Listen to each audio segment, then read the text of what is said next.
Hi there, I'm Kate Kraft. I'm the Residency Program Director for University of Michigan Urology, and I just wanted to take a little bit of time to share with you some of the nuts and bolts about our program. So our mission is to train clinically well-rounded urologists who are uniquely poised and motivated to become the next generation of innovators and leaders in the field of urology. And we define leader as whatever you make of it. You could be a leader in a large academic practice or in a smaller rural practice. You can be a leader in the C-suite or a leader in the operating room.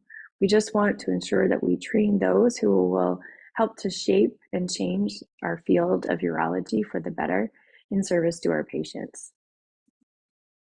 So we take our academic tripartite mission in excellence in clinical care, research, and education very seriously, and we impart this into our residents throughout their training as well. This is our current leadership team. We have Dr. Palpatu, who serves as our chair, Dr. Hollenbach, who is our vice chair. I am the residency program director, and Dr. Hafez is the associate chair for education. We have a large team of associate program directors. Dr. Ambani has been my right-hand man for the last 5 years, and we recently onboarded 3 new associate program directors who have very special interests in many different areas of residency training. Dr. Barbolio Romo, who also serves as our senior clerkship director, Dr. Blair, and Dr. Gupta. So they say it takes a village, and we have a very large department. We have 22 residents, over 50 clinical faculty. But these folks here are really those that are boots on the ground, if you will, taking care of our residents, ensuring that their educational experience is the best and that they develop professionally and personally all throughout their residency journey. We have our program evaluation committee that meets quarterly to look at opportunities for improving our program. We have our clinical competency committee that helps to promote our residents throughout their training. We have our core educational faculty, and this is a group of faculty unique to University of Michigan who oversee the clinical rotations. They design goals and objectives for each of the rotations, they onboard our residents at the beginning of each of their rotations. They provide feedback throughout the rotation, both summative as well as formative. And at the end of the rotation, we'll provide a summative evaluation. We also have 3 clinical fellowships that include endourology, FPMRS, and oncology. And I often get the question, well, do fellowships take away from the residency training experience? And I would say absolutely not. The fellowships actually augment our residents' clinical training. Our residents feel very strongly that they really enjoy working with fellows and having a little bit more autonomy, being able to do so, of course, with supervision from our faculty. So we currently have 21 clinical residents. We are a 5-year program with an optional 6-year surgeon scientist track, and I'll share a little bit more about that in a moment. We also have the first recipient of the Physician Scientist Residency Training Award from the American Urological Association and the Urology Care Foundation. And Joel Behrens is the recipient of that award. We are the first residency program to receive this award from the AUA, which really speaks to the depth and breadth of our research experience for our resident team. Joel is engaged in a special program in which he will conduct 3 years of research. So he's currently in his 2nd year of research. And after next year, will resume his final 3 years of clinical training for a total of 8 years with us. We have a very robust faculty mentorship program for our residents. When our residents hit the door as interns, they're immediately paired with a faculty mentor who helps shepherd them throughout their residency training, both professionally as well as personally, ensuring their success. Our residents rotate at 5 different clinical sites. The University Hospital is where they spend most of their time. This is a traditional classic academic site. Then we have our Children's Hospital, where our residents, of course, spend their time on their pediatric urology rotation. We have the St. Joseph Mercy Hospital, or St. Joe's as we call it, which is a community hospital down the road. And the educators at this hospital are not faculty within our department. They are private practice, community practice urologists, but they are extremely committed to education. And this rotation is always touted as one of the favorites among our residents. Our residents serve our veterans at the Ann Arbor VA. And we last year started having our residents rotate at what we call Chelsea, St. Joseph Mercy Chelsea Hospital, which is another community-based hospital, but with a slightly more unique structure in that our faculty from our department actually spend some of their time there. So it has a bit of a hybrid academic and community practice field. This is just a quick overview of our clinical rotations. So our interns spend about 7 months with our general surgery team and 5 months on urology. So we're a really great introduction to urology up front. And we are fortunate to have an extremely collaborative relationship with our general surgery team. So our surgery education leadership team really takes great care of our interns. In the PGY2 year, our residents spend some time as what we call the urology intern, where they oversee inpatients. They spend time rotating on consults in the inpatient setting at the University Hospital. We also have 2 smaller, shorter rotations called open skills and ambulatory surgery, which are relatively recent additions over the past couple of years to allow our junior residents some exposure to basic open skills and be able to scrub on big open cases, as well as have some exposure to what it's like to perform procedures in the ambulatory setting. And then our PGY2s also join the VA team for 3 months. Our PGY3s join the AUH, or AGC as it's often called, rotation, which is andrology and general urology. And this is their primary exposure to infertility, erectile dysfunction, and then other andrology diseases and disorders. We also have a short rotation called the MIS rotation, minimally invasive surgery, which allows our residents to have some early exposure to learning the basics of laparoscopy and robotic surgery. We have a night float system, and our PGY3 spend 8 weeks on night float, covering overnight consults and ensuring that we don't have a burdensome on-call schedule for the weekend. So our night float time is Sunday through Thursday nights.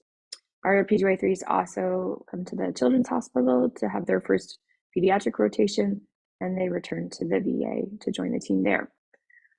Our PGY4s spend time on the lap endo service, or laparoscopy and endourology service, where they perform procedures like complex PCNLs, conventional laparoscopy, lots of benign upper and lower tract robotic surgery. They return to the night float rotation for 5 weeks. They also join what we call the NPR service, the Neurourology and Pelvic Reconstruction Service, which is comprised of both FPMRS and GURS trained faculty. So our residents get a lot of experience with reconstruction and taking care of our neurourology population.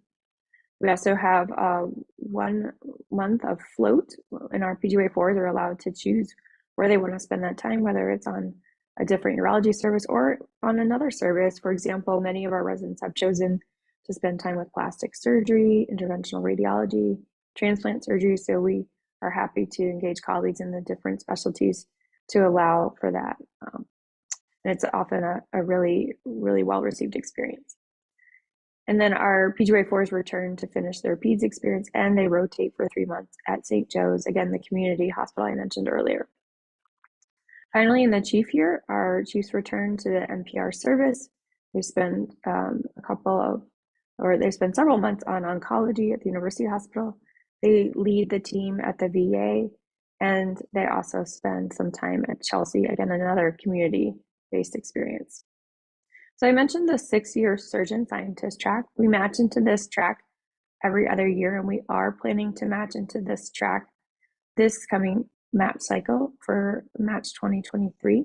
So if you are interested in this, then there's separate application for this in the supplemental application through ERAS.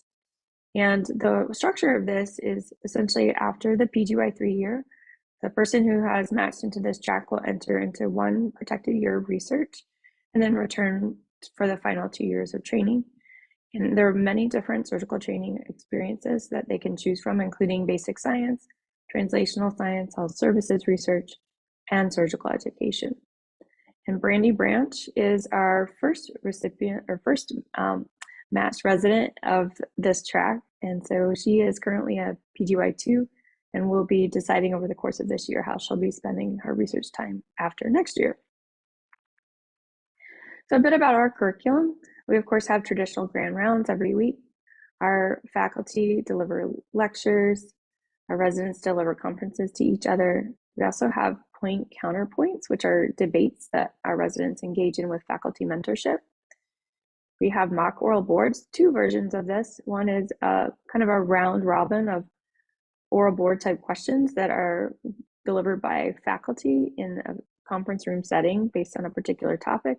And we also have a more formal mock oral board session that we conduct every spring that really mimics the certification exam. We try to create that experience so that our residents aren't foreign to it by the time they get to the actual real ABU certifying exam, since it is a little bit of a different format.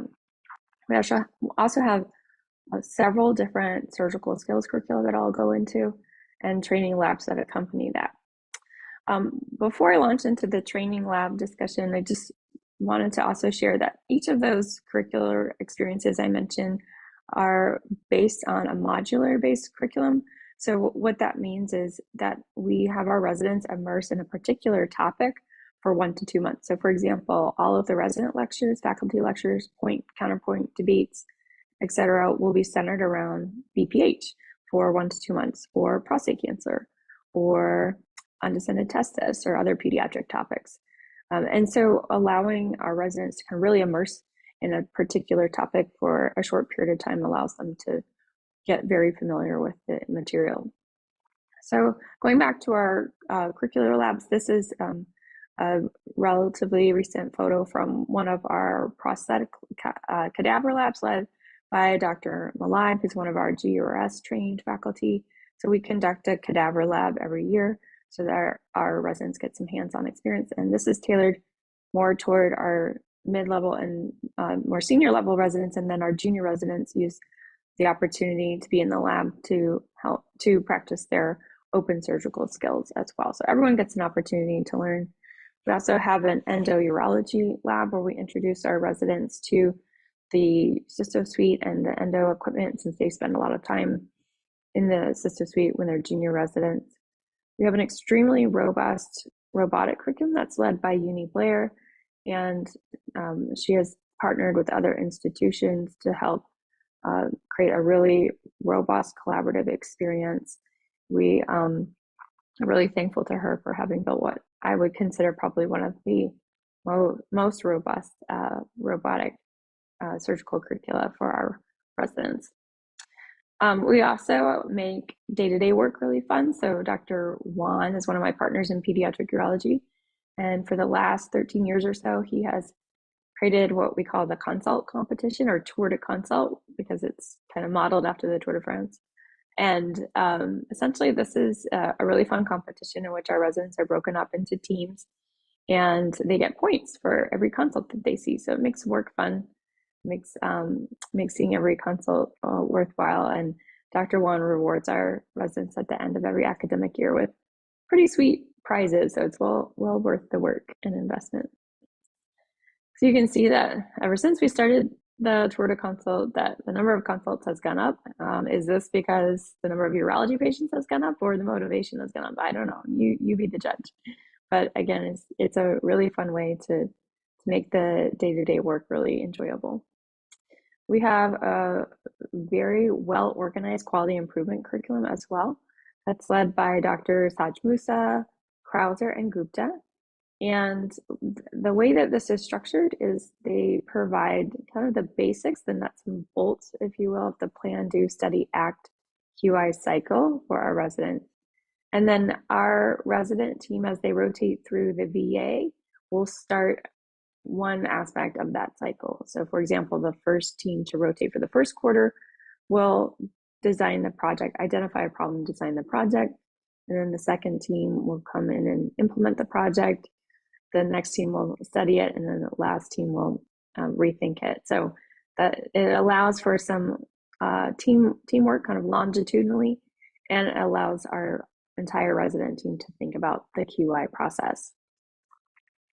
So let's talk a little bit about our research experience. Our residents are very fortunate to share their scholarly work really across the nation. So we have really great representation at regional and national conferences. We also support travel for our residents for their research. So if they do have an abstract accepted, then we will gladly fund travel for them to share their work.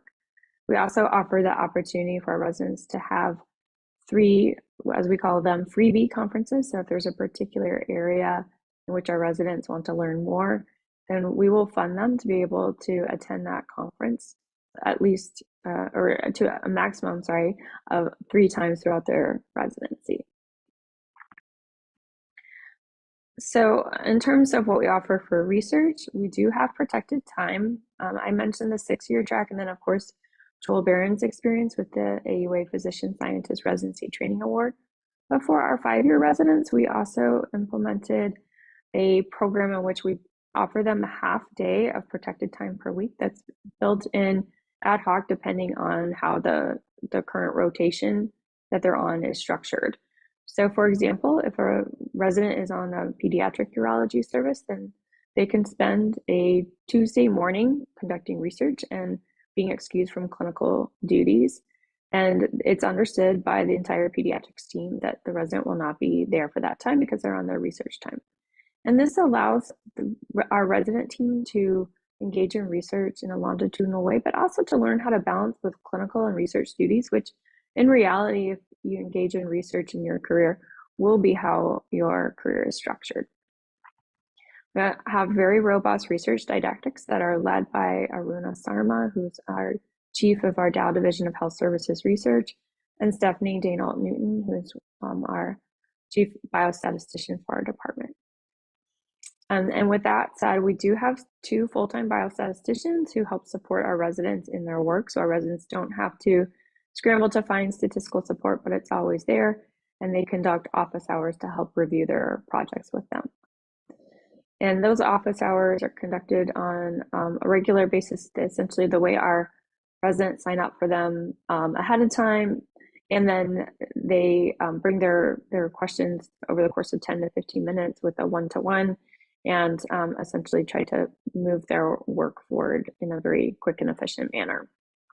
Every spring, we have what we call Resident Research Day, which is an afternoon spent celebrating our residents' research. Our residents are each responsible for selecting a project that they will present.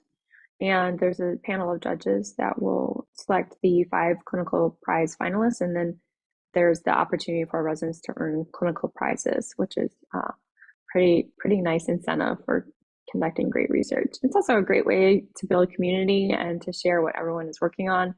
We invite 2 visiting professors as part of this, and they not only serve as judges, but also deliver brief talks to sharing their research journeys with us.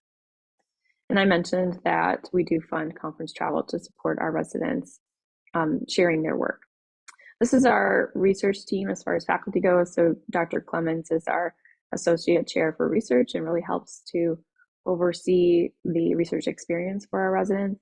Dr. Sarma, as I mentioned, is our Dow Division of Health Services Research chair, and she's a clinical epidemiologist by training, but she is just really hands-on with helping our resident team in terms of learning clinical research methodology.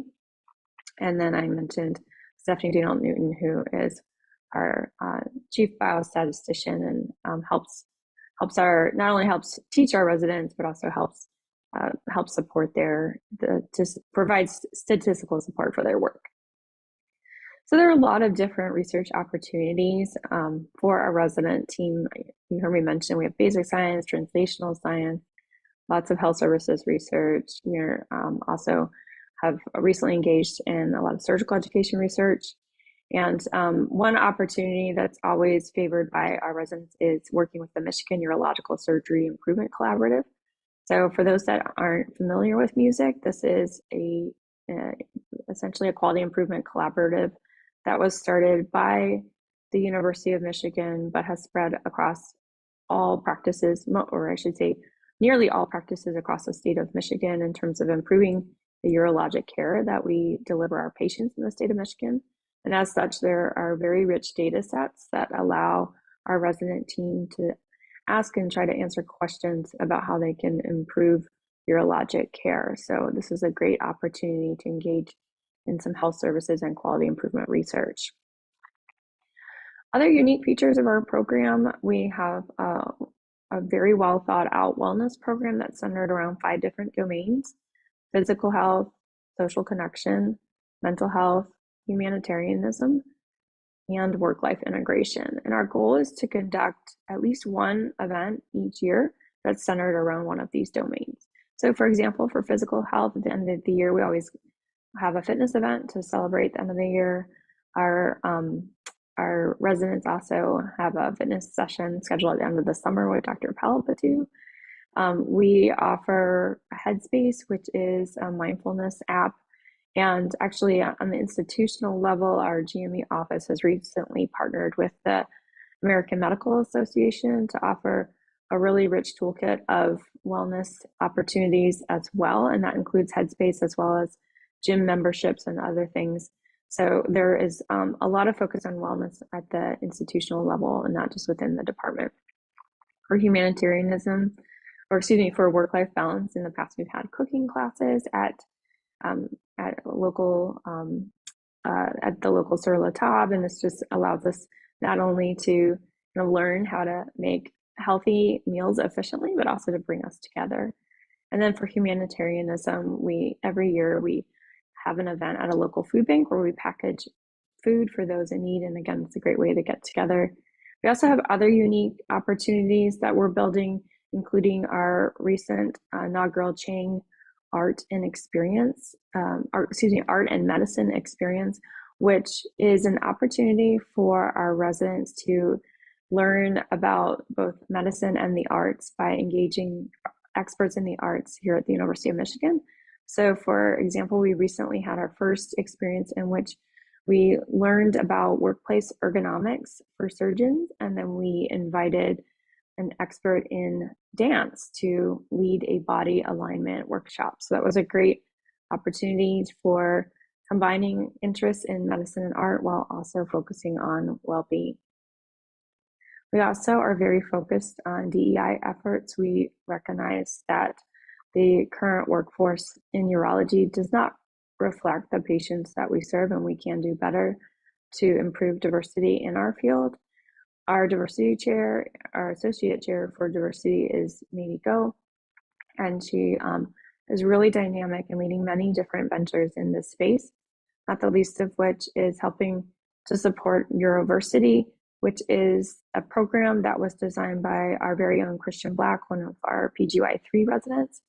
And this allows our medical students at University of Michigan to have the opportunity to spend time in a longitudinal program and be paired with mentors, both faculty mentors as well as resident mentors, and to be exposed to urology early on in their career. So for example, we try to get them into the clinic, doing research projects, conducting Foley placement workshops and things like that, so that we can help foster interest within urology in those that are underrepresented in our field. We also have the Michigan Urology Academy, which is a virtual conference that's held each spring. And this is available to any medical student across the country, any year. And the goal is to help foster interest in urology for those that are more junior and to help support applications into urology for those students that may be more senior. And this is also a great opportunity to pair students with mentors and to help create connections and build networks, even in a virtual space. So we, in the past, before the COVID era, have had several different global missions, and our hopefully ramping that back up soon as our institution allows us to continue travel. So we have had the opportunity for our residents to travel to Belize. This is one of our graduates, Zach Koloff, with Dr. Hafez, and also Kenya. This is my partner in pediatric urology, Dr. Park, with Ella Dorgay, who was one of our graduates, as well as Courtney Struer, also now my partner, but this was when she was a fellow. So in addition to this, we're building other exposures to global missions, other opportunities to global missions for our team through developing connections that we're continuing to try to foster all across the globe. We also have the Matula Leadership Program. Matula is, if you don't know what a Matula is, it's that little flask that the little medieval man in our Nesbitt logo is holding. It's a uroscopic flask, and it's what physicians used to use to make diagnoses based on the color, smell, and even taste of the urine. And so we, as a nod to our former chair, Dr. Bloom, who used to write a blog called Matula Thoughts, we developed the Matula Leadership Program. Matula stands for Michigan Academy for Training in Urology, Leadership, and Advancement. And this is a program in which we conduct sessions once each quarter centered around different topics to help build personal leadership. So for example, we've had sessions in learning about different personalities, learning how to manage conflict, learning how to manage time, and also having fireside chats with leaders at University of Michigan. We are constantly thinking of innovative ways to improve education. One way in which we've done this is by building the Simpler Collaborative. Simple is a smartphone-based app that helps provide feedback. And this is a program that we implemented. We were the first urology program to start this back in 2019. And we've built, as you can see from this map, we've built a collaborative over the course of the last several years in order to really track how our residents are gaining independence and how they're receiving feedback. So we're also engaging in research in this space, as well as in many other areas of surgical education, not the least of which is in the bottom left here, writing about our Lego exercise, and our applicants experience this, which is a team-based exercise just to help gauge different competencies. So for those of you that may be interviewing with us, it won't be the Lego exercise in the virtual space, but we'll have a creative exercise for you to engage in so that we can get to know you a little bit better. So I often get the question of, where do our alumni live or practice? And this map is just showing you where over the last 6 or 7 years or so our alumni currently are. So this is not where they immediately went after graduation for fellowship necessarily, but this is actually where they are right now in practice. And you can see that we're all over, not only all over the nation, but we're actually all over the globe. We have a very robust network, alumni network, through our, what we call our Nesbitt Alumni Society, named for the esteemed Reed Nesbitt, who used to be chief of urology here at Michigan. And anywhere you turn, no matter where you start your practice, you will inevitably find someone that has a direct affiliation with U of M urology, and everyone supports everyone. I think that's really part of our trademark as a department. So we are currently the #9 department in the country for urology, and we are the #2 residency program for urology per Doximity this year. But we don't rest on our laurels. We're constantly thinking of ways to improve, and that includes leveraging all the different resources that we have here at the University of Michigan. We're really fortunate to be part of an absolutely amazing institution. So just a few stats about Michigan. We're the #3 public university, and we're considered #21 in the entire world. So, when you think about all the wonderful places there are to learn and train, we are really up there at the top. We're the #6 medical school for primary care, and #16 for research. We're not just an academic powerhouse, but an athletic powerhouse, and it's a great opportunity to kind of blow off some steam, to go to football games or to basketball games. And you'll notice that the kind of athletic analogy of it's all about the team, it permeates all throughout every aspect of University of Michigan, including our own in our department. So we really are a very not only team-based but family-based culture. Ann Arbor is a really fantastic place to live. It is a relatively small college town, about 114,000, which is actually the exact amount of people that can fit into the big house, the football stadium. So you can fit the entire city of Ann Arbor there. It's the #2 college town in the country, and it's often touted as one of the best places to live. So it's ranked #1 best place to live and #1 most educated city. There's also top public schools for those that have children and you're considering the school systems. Ann Arbor, year after year, has some of those top schools in the country. If you're looking for that more urban experience, Detroit is right down the street. So it's a great opportunity to get away, maybe go to some different restaurants, concerts, games, things like that. So a couple of highlights, we've got the Henry Ford Museum, which is essentially a nod to the history of the automobile. And this is from the DIA, the Detroit Institute of Arts, the Diego Rivera murals, which are absolutely breathtaking. The DIA is actually one of the best art museums in the nation, if not the world. An amazing collection, so it's definitely worth the time to go there. The Fox Theater is a place where you can see concerts and shows. And then, of course, if you're into professional sports, we've got them all. So lots of opportunities to go to games. If you're looking for outdoor activities, Michigan has one of actually the largest coastlines with all of our Great Lakes. This is from Holland State Park, one of my favorite beaches. Absolutely gorgeous in the summer, one of the best places to be.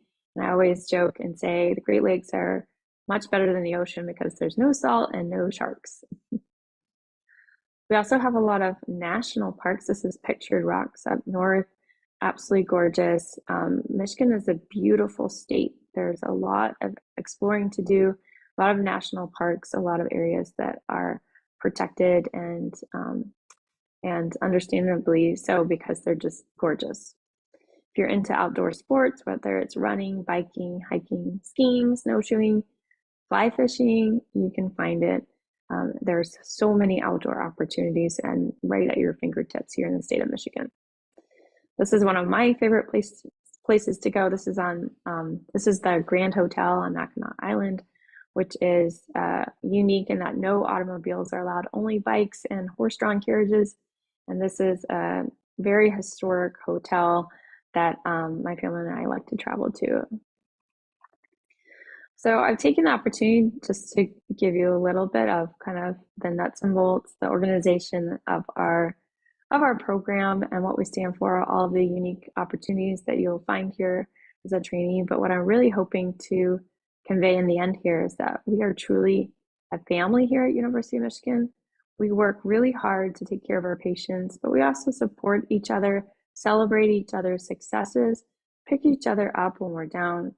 And I just hope that that comes through in this presentation and hope that you'll have the opportunity to get to know us a little bit better and to know what we're all about here at University of Michigan. So with that, I'll conclude my presentation. This is my contact information. Feel free to send me an email anytime with questions. Feel free to follow us on Twitter. We'd love to hear from you, and go blue.